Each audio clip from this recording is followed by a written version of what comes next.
Heráclito Ferreira abria os desfiles militares do 7 de setembro com ar garboso, em seu terno de linho, montado em sua motocicleta Harley Davidson, símbolo da contracultura dos anos 1970,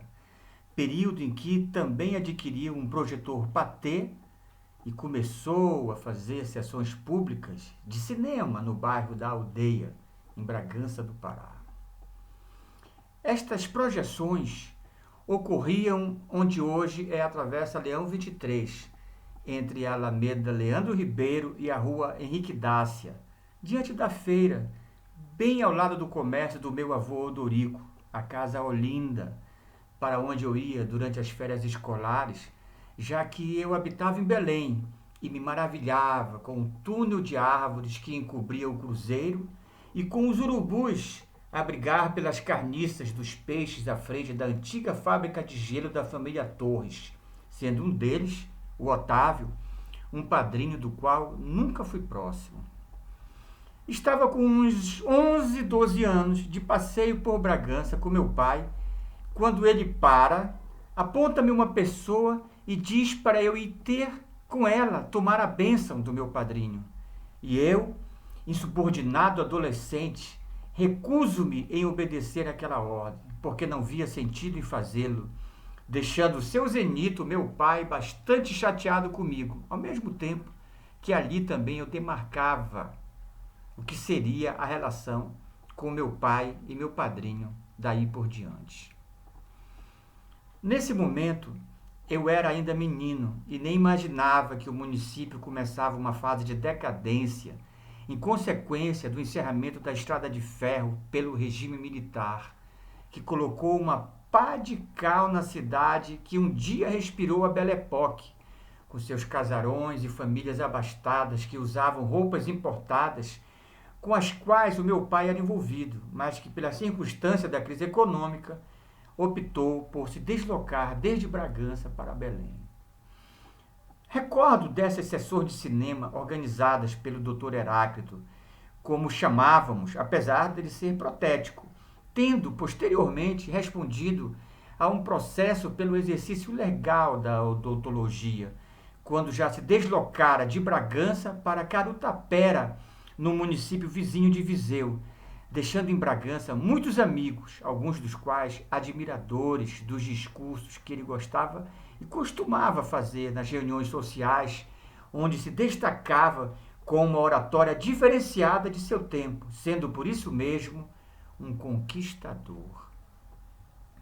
A meninada, então, fazia festa e os adultos levavam as suas próprias cadeiras para sentar, sendo a projeção efetuada de uma pequena janela de uma casa para a parede branca de uma outra casa, e o foco atravessava uma distância de cerca de 8 metros de terreno, por sobre as cabeças da plateia, que se deleitava com aquela novidade dos filmes estilo comédia de Charlie Chaplin ou os filmes do Velho Oeste de John Wayne.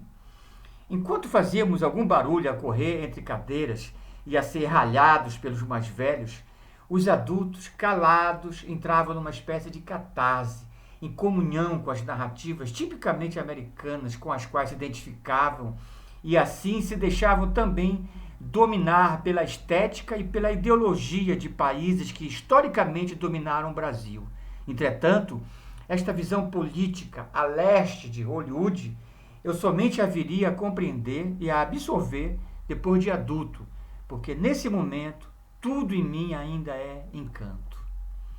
Mas que nasceu, morou ou passou por Bragança do Pará, lá pelos anos de 1970, sabe o que representava quando a guitarrada, moendo café, de Poli e seu conjunto, tocava pelas bocas de ferro dos antigos alto-falantes picape do lado de fora do Cine Olímpia, na antiga Praça Deodoro da Fonseca, hoje Praça Antônio Pereira, também conhecida como Praça do Coreto. Naquela altura, nem havia televisão, apenas a rádio educadora, pelo que o cinema ocupava um lugar de honra para a cultura municipal, com sessões aos finais de semana, matinês para crianças e para os adultos a partir das 20 horas, conforme a memória do pesquisador autodidata José de Ribamar Oliveira, autor de várias obras sobre a história e a cultura de Bragança do Pará. Imortal criador da seccional regional da Academia de Letras do Brasil do município, José Ribamar de Oliveira conta na sua obra A Alma das Ruas, sobre a qual este humilde cronista teve a honra de realizar um vídeo, que o primeiro cinema de Bragança pertencia à família Nazeazeno Ferreira, que hoje batiza a avenida que liga o município à praia de Ajuruteua. Este primeiro cinema de Bragança era de propriedade da família Nazeazeno Ferreira, se localizava na Travessa Coronel Antônio Pedro, esquina da General Gurjão, onde hoje funciona o depósito da empresa Jomóveis. Entretanto, na altura, o espaço pertencia à firma Braga e Braga. Fato este narrado ao pesquisador Cristóvão Pamplona Neto durante o documentário O Majestoso Cine Olímpia, do qual este cronista também participa e narra memórias. José Ribamar de Oliveira conta que o cinema mudo era uma novidade, sendo que as famílias mais ricas de Bragança viviam em plena Belle Époque, com seus coronéis engomados e muito bem vestidos. Entretanto, com o passar dos tempos, o primeiro cinema se deslocou para a esquina da rua Cônego Miguel, com a antiga Praça Deodoro da Fonseca, hoje que é a Praça Antônio Pereira ou a Praça do Coreto, e é onde hoje funciona ainda a farmácia do Jorge Cardoso. E foi neste espaço que funcionou o Cinema Recreio, depois o Cine Avante, depois o Cine Vargas, mas também havia o Cine Nazaré, que se localizava na rua Floriano Peixoto, entre a rua Cônego Miguel e a Travessa Vigário Mota,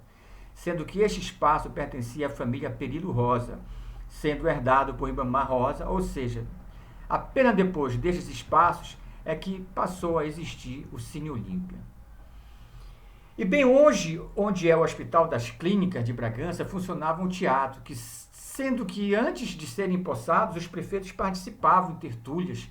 nesses espaços culturais, ao fim das quais eram conduzidos por populares em cortejos pelas ruas da cidade, pelo que a Praça do Coreto é um laboratório histórico para o imortal José de Ribamar Oliveira, que testemunhou as boas festas sociais, tornando-se ele próprio um dos mais respeitados cronistas e memorialistas de Bragança do Pará. Quando se contam estas histórias, temos que puxar os fios das memórias, porque falar das memórias do cinema em Bragança é falar de uma memória particular, emocional, bucólica, como se voltássemos àquele lugar passado, com a impressão de nunca dele saímos. Ficamos com esta sensação particular, com um pedacinho de universo que é ainda maior, mas que nos localiza no tempo como numa regressão. E o espanto existia diante daquele novo que me maravilhava. O cinema na mente de um menino que fui, ainda sou. Um acontecimento que se instala, se processa na memória, atravessa o tempo e hoje me faz realizador desta arte, o cinema. Portanto, eu, menino, vou ao cinema, você vai ao cinema ainda menino, apaixonado. Com este eu vou ao cinema, ou eu fui ao cinema em Bragança do Pará. E ainda agora estou junto com o cinema, estou indo ao cinema de Bragança, porque o tempo está tão presente aqui para mim. A alegria de encontrar os amigos e voltar com eles a sorrir em minha memória. Mas a única memória que eu tenho do cinema de Bragança mesmo é esta do Cine Olímpia, onde hoje funciona o Museu da Marujada, na Praça do Coreto, onde tinha também um raspa-raspa, vendedores de balões coloridos. Entretanto, a minha família era razoavelmente humilde, nem sempre tinha dinheiro para muitas coisas, ainda mais para gastos em sessões de cinema. Isso apenas nas férias que eu tinha de as aproveitar intensamente, porque eram tão curtas, e quando eu entrava no ônibus de volta, nem sei se eu chorava ou se sorria das saudades desses dias. Quando eu ia para uma sessão de cinema, significava que eu iria encontrar com amigos, mas eu estou vindo de fora como estrangeiro para a minha própria cidade. Quanto mais da terra, mais estrangeiros nós somos, numa perspectiva dionisíaca. E sem nenhuma máscara, eu precisava retornar para o lugar em que nasci e encontrar meus velhos amigos, dos quais perdi referências, e suas afetividades aos poucos também se dissipavam, tornando-me desde já um nômada, desses que se desloca e segue sempre em frente, de tal forma que já nem sabe mais para onde voltar, porque sempre seguiu a sua estrada. Havia uma excitação na década de 1970. Olhar o outro, a outra, o seu comportamento, as suas roupas. Bragança sempre foi uma cidade que se olha, se inveja e fala sobre seus filhos, para bem ou para mal, dentro de uma estratificação social que apenas agora eu observo, porque naquela altura, sentado num banco da praça, de frente para o cinema, eu nem podia perceber isso, ou talvez até intuísse espontaneamente ou violentamente. Mas apesar do estatuto financeiro de pobre, nossa mãezinha nunca deixou a gente feio ou mal vestido, fazendo ela roupas dignas de grandes estilistas que causavam inveja a todos. Entretanto, eu só entrava no cinema quando vinham meus parentes de Brasília, e então eu sentia aquela magia no apagar das luzes.